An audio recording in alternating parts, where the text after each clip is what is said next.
একটা ছোট্ট ছানা ছিল, নাম তাকু। তার মাথায় একটুও চুল ছিল না, একেবারে টাক। গ্রামে সবাই মজা করে তাকে টাকু টাকু বলে ডাকত। একদিন টাকুর মাথায় হঠাৎ অনেকগুলো ডাকু, ছোট ছোট দুষ্টু দুষ্টু হাঁসের ছানা বসে পড়ল। ওরা খিলখিল করে হাসছিল, মনে হচ্ছিল টাকুর মাথা তাদের খেলার মাঠ।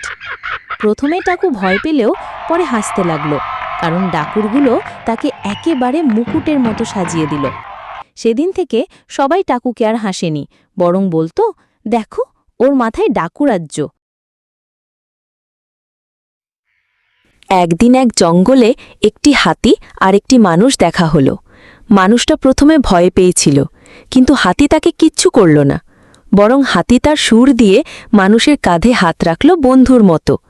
তারপর থেকে মানুষ আর হাতি দুজন মিলে প্রতিদিন একসাথে খেলত আর খেত।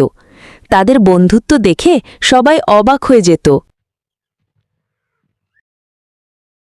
মাছ পাইকার ভোরবেলা বাজারে যায়। তার বড় ঝুড়ি ভর্তি টাটকা ইলিশ, কাতলা, রুই সবার মন ভরিয়ে দেয়।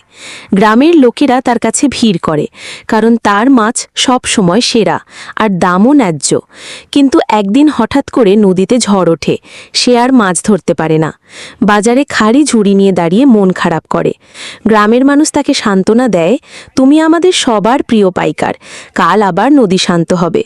পরদিন সূর্য ওঠার সাথে সাথে নদী শান্ত হয়, সে আবার ভরে তোলে ঝুড়ি। খুশিতে সবাই মাছ কিনে নেয়, আর পাইকারের মুখে হাসি ফুটে ওঠে। একজন গরিব সবজি চাষি ছিল। সে প্রতিদিন ভোরে উঠে জমিতে গিয়ে পরিশ্রম করে সবজি ফলাত। রোদ, বৃষ্টি, ঝড় সব কষ্ট সহ্য করেও সে হাল ছাড়ত না।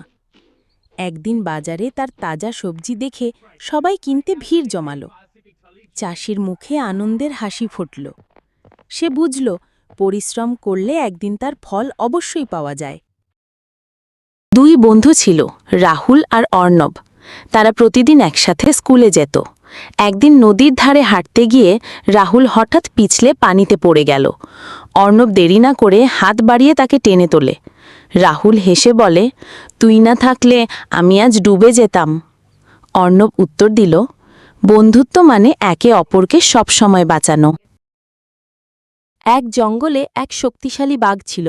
সবাই তাকে ভয় পেত, কিন্তু একদিন হরিণেরা দেখল বাঘ শুধু শক্তিশালী নয়, তার দারুণ সিক্স প্যাক বডিও আছে। বাঘ নিয়মিত ব্যায়াম করত, গাছে ঝাঁপাত, নদীতে সাঁতার কাটত আর পাথর ঠেলত। তার ফিট শরীর দেখে সব প্রাণী অবাক হয়ে গেল। তারা ভাবল, শুধু শক্তি নয়, স্বাস্থ্যও বড় জিনিস। তারপর থেকে জঙ্গলের সবাই বাঘকে দেখে অনুপ্রাণিত হয়ে ব্যায়াম শুরু করল। ভিডিওটা ভালো লাগলে চ্যানেলটি সাবস্ক্রাইব করতে একদমই ভুলবেন না।